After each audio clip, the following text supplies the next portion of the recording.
వారిది ఎల్లారెడ్డిపేట స్వస్థలం. అమ్మాయి గురించి చెప్పుకోవాలంటే గిన్నీస్ బుక్ ఆఫ్ రికార్డ్లో వారి పేర్లు 2 సార్లు నామినేట్ అయింది.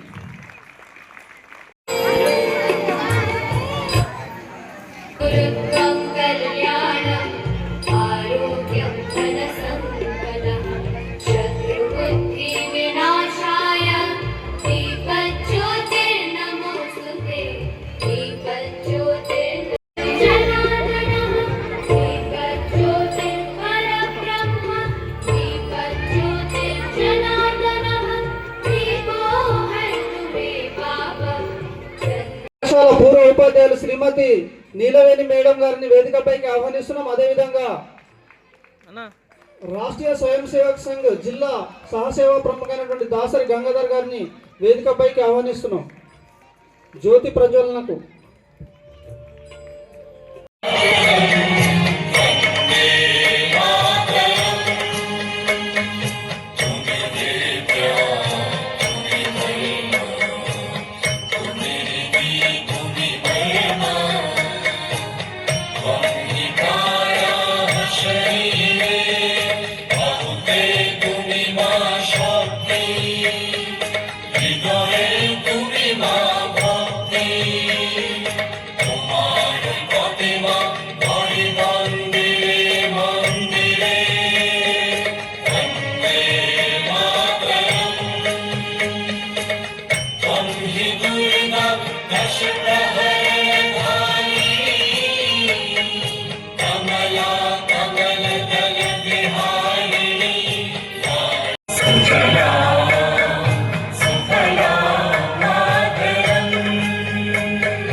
तेज प्रताप महाजगवंदन।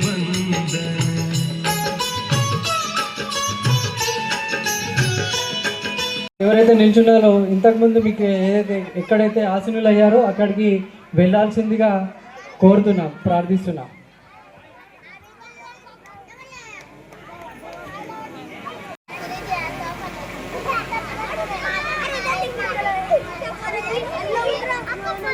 ఇప్పుడు సామూహిక హనుమాన్ చాలీసా పారాయణం ఉంటుంది. దయచేసి పిల్లలు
మన భారతదేశం, ఈ భారతదేశంలో సాక్షాత్తు భగవంతుడు జన్మించినటువంటి ఈ దేశంలో మనం జన్మించడం మనందరి గర్వకారణం.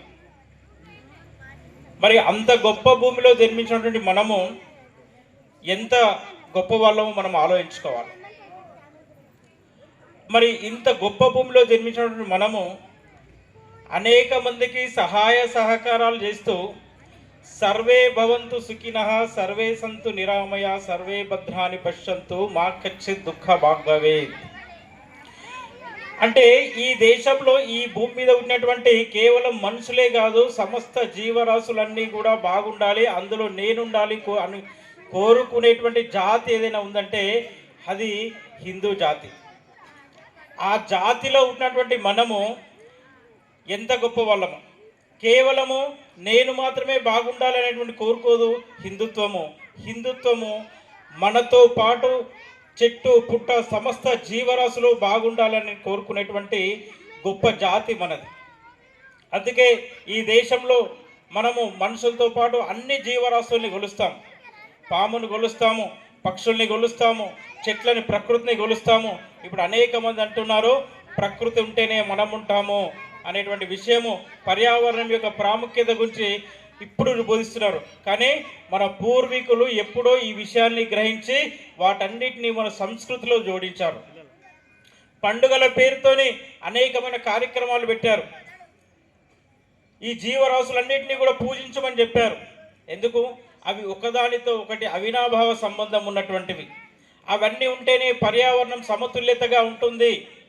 ఆ పర్యావరణం సమతుల్యంగా ఉంటేనే మనమందరం ఉంటాము అనేటువంటి ఒక గొప్ప సంస్కృతిని మనకు అలవాటు చేసినటువంటి మన పూర్వీకులు అని మనం చెప్పుకుంటూ ఉన్నాం కదా.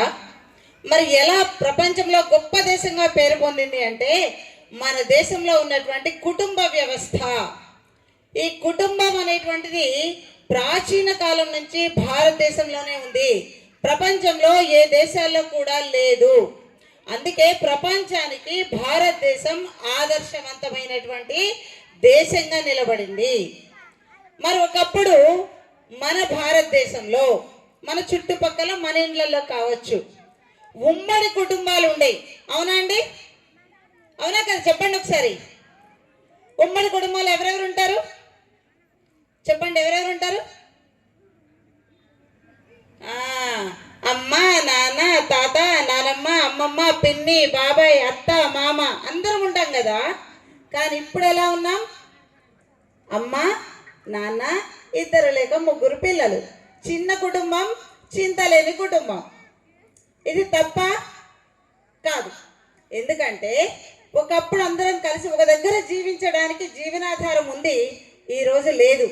కాబట్టి బ్రతుకు తెరువు కోసం అనేక రకాలైనటువంటి పనుల నిమిత్తం కావచ్చు, వ్యాపార నిమిత్తం, ఉద్యోగ నిమిత్తం వివిధ ప్రాంతాల్లో బ్రతుకుతున్నాం.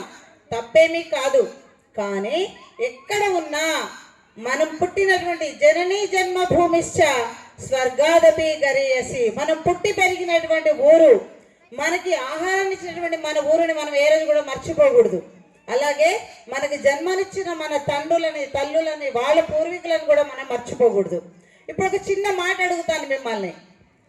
మీ నాన్నగారు లేదా మీ అమ్మగారు, వాళ్ళ నాన్నగారు, వాళ్ళ నాన్నగారు, వాళ్ళ నాన్నగారు పేర్లు ఎంతమందికి తెలుసు? చేయలేపండి.